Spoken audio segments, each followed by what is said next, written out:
si le Dieu Trinité est bien le vrai Dieu, alors il est aussi nécessairement le Dieu créateur. De même que le potier laisse les empreintes de ses doigts dans l'argile du pot qu'il façonne, nous serait-il possible de trouver des empreintes du Dieu Trinité dans la création qui nous confirmeraient que le Dieu Trinité et le Dieu créateur sont bien le seul et même Dieu? Eh bien, il est tout à fait remarquable de constater que toutes les créatures s'organisent en deux parties symétriques autour d'un axe invisible.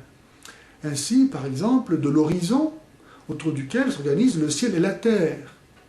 Et le flux et le reflux de la marée, haute et basse, rythment la vie de l'océan, comme la diastole et la systole des battements de notre cœur impulsent la vie en nous, comme l'inspiration et l'expiration de l'air constituent notre respiration.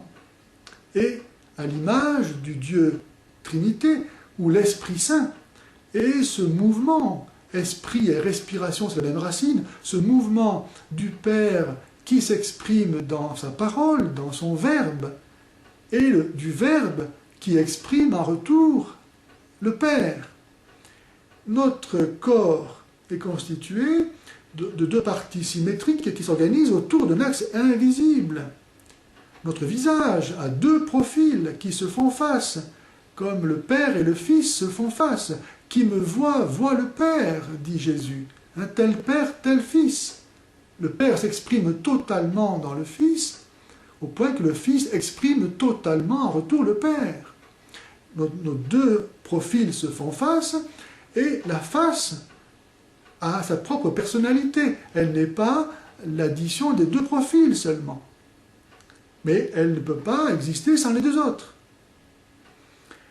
L'être humain a été créé par Dieu, non pas sous une seule catégorie, je dirais, mais il a été créé homme et femme, pour que tous les deux, par l'amour, ne fassent qu'un, et que un fasse trois. Aucun des membres de la famille, ni le père, ni la mère, ni l'enfant, ne peut se comprendre sans les deux autres. Il n'y a pas de père sans épouse et sans enfant. Il n'y a pas d'épouse sans père et sans enfant.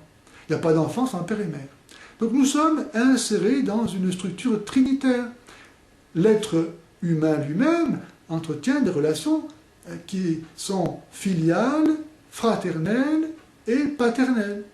Relations trinitaires, à l'image de Dieu qui est relation, qui est Père, Fils et Esprit.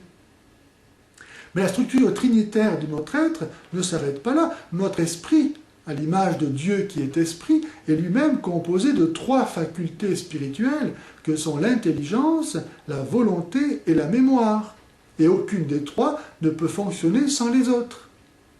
L'intelligence pour connaître la vérité que lui montre la volonté pour choisir le bien que lui montre l'intelligence, et la mémoire pour garder ce bien, cette vérité, et en jouir. Nous existons dans le temps qui se divise en passé, présent et futur. Nous sommes dans l'espace qui a trois dimensions et dont la perception nous est possible grâce aux trois plans perpendiculaires formés par les trois canaux semi-circulaires de l'oreille interne. Toutes les couleurs sont obtenues à partir des trois couleurs primaires que sont le bleu, le rouge et le jaune. L'eau existe sous une forme soit liquide, soit gazeuse, soit solide. Le feu éclaire, réchauffe et consume.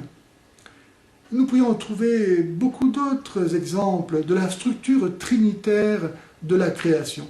Mais, pour prendre un exemple encore, le nom divin en hébreu exprime cette structure trinitaire du vrai Dieu. Par exemple, la première lettre du nom divin, qui est un yod, qui est un point, pour exprimer donc la personne du Père qui est au commencement. Et c'est pourquoi elle est la plus simple. Donc on va l'exprimer par un point.